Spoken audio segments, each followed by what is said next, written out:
Yeah, is that it's very important that we understand that the world has changed. Movie theaters have filed bankruptcy, and they filed bankruptcy because of Netflix, because of Right. Amazon Prime. People aren't going to the movies, they're watching it at home on demand. That's a good point.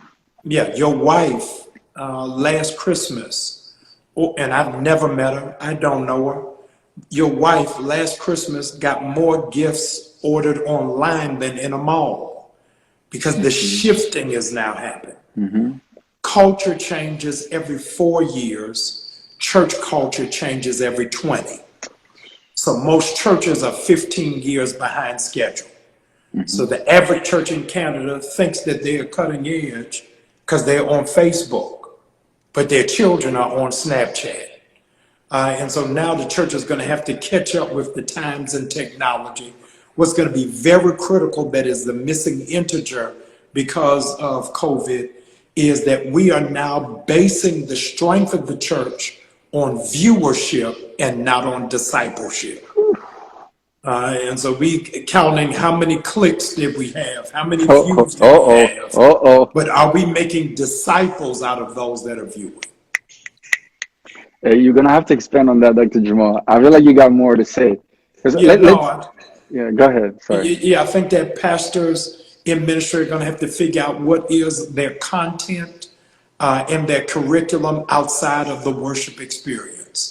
The fastest growing universities are online.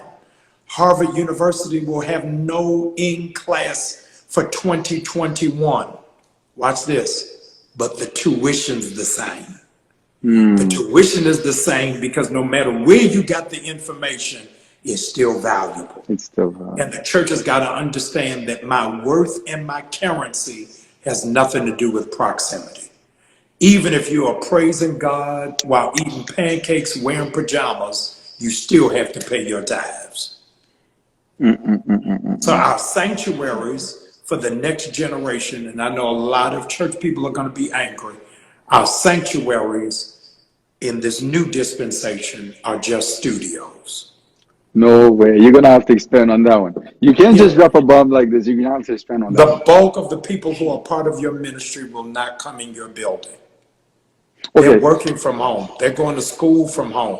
They're shopping at home. They're ordering food at home. So why do you want me to shower, get dressed, drive 20 minutes, find a parking space when I can now have the same experience at home? Dr. Jamal, the reason why I'm sitting on the edge of my seat, right? Because what you're saying is about to be literally a game changer. Yes. Everything or aspect of how we fellowship, on how Yes. we get to know each other. The whole concept on church lives and fellowship, socializing. And the funny part about it is most churches, sad to say rather, it has turned into social club-ish type of environment more than anything else. And we use that as a strength of having people still coming back.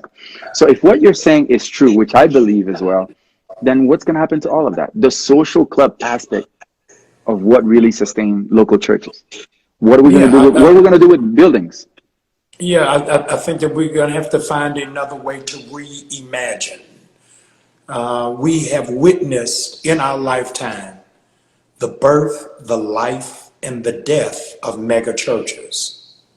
There would be no need to build these monstrosity structures because you can't gauge your church anymore by footprints. Now it's by fingertips. And so the people, your sons and daughters who you send out in ministry, Pastor, you will not be giving them a building, you'll be giving them a laptop. And they'll be launching a church. They'll be launching churches from their PC.